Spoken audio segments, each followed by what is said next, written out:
तो dear students, करते हैं क्वेश्चन नंबर 9। क्वेश्चन नंबर 9 में अपने पास है कि अपन को कुछ चार्ज पार्टिकल्स है, प्रोटॉन, न्यूट्रॉन, अल्फा पार्टिकल और एक अननोन पार्टिकल।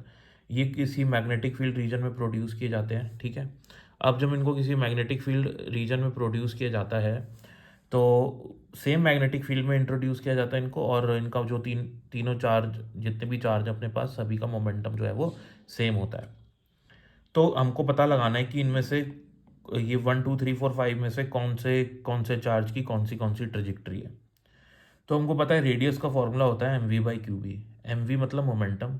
तो मोमेंटम अपना कांस्टेंट है, मैग्नेटिक फील्ड भी कांस्टेंट है सभी चार्जेस के लिए। तो रेडियस जो होगी वो चार्ज के इन्वर्सली प्रोपोर्शनल हो जाएगी। अब देखो, अगर किसी चार्ज पार्टिकल को अगर आप मैग्नेटिक फील्ड में प्रोड्यूस करते हो तो उस पर मैग्नेटिक फोर्स लगता है कौन सा, QV×B। ठीक है ना। और अगर मेरे को उस पर चार्ज की डायरेक्शन निकालने की, अगर मैंने चार्ज को ना प्रोजेक्ट कर दिया मैग्नेटिक फील्ड में, तो फोर्स किस डायरेक्शन में लगेगा वो पता करने के लिए आप ये वाला फॉर्मूला यूज कर सकते हो।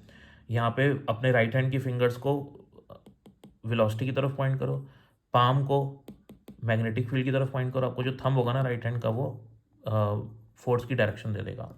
तो जैसे यहाँ पे मैं करता हूँ, देखो वेलोसिटी इस डायरेक्शन में, तो फिंगर्स को फर्स्ट वेक्टर की डायरेक्शन है, पाम मेरा बाहर की तरफ फेस करेगा क्योंकि मैग्नेटिक फील्ड बाहर की तरफ है, तो थंब मेरा नीचे की तरफ पॉइंट कर रहा है। ठीक है ना। तो ये कुछ ऐसे हो जाएगा V×B। ठीक है, V×B। तो मेरा थंब नीचे की तरफ पॉइंट कर रहा है, इसलिए जो पॉजिटिव चार्जेस हैं उन पे नीचे फोर्स लगेगा, क्योंकि ये जो फोर्स है ये पॉजिटिव चार्ज के लिए है।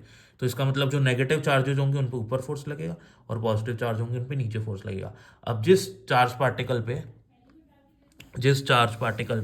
चार्ज ज़्यादा होगा, ठीक है ना, जैसे प्रोटॉन पे 1 चार्ज है या E चार्ज है, तो अल्फा पार्टिकल पे 2E चार्ज होगा। ठीक है, तो अल्फा पार्टिकल पे चार्ज ज़्यादा है तो अल्फा पार्टिकल की रेडियस कम होगी। अब नीचे वाले दोनों जो ट्रेजेक्ट्री हैं, ये नीचे वाली दोनों ट्रेजेक्ट्री पॉजिटिव चार्ज के लिए है।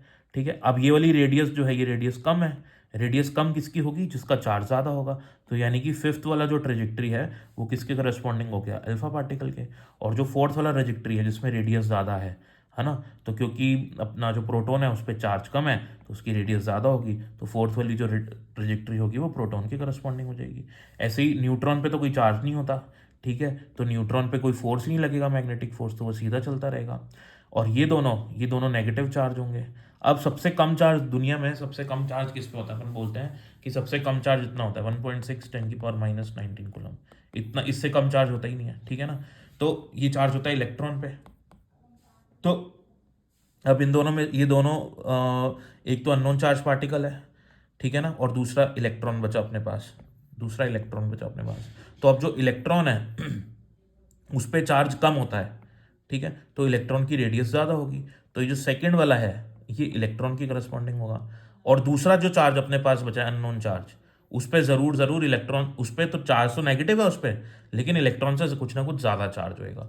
तो ये जो फर्स्ट वाली जो ट्रेजेक्ट्री होगी वो आपकी किसी अननोन चार्ज की हो जाएगी, लेकिन वो जो अननोन चार्ज है वो नेगेटिव है, और उस पर जो चार्ज का जो अमाउंट है वो इलेक्ट्रॉन से ज़्यादा है, क्योंकि इलेक्ट्रॉन पे जो चार्ज होता है वो मिनिमम होता है। तो this is the way to solve this question.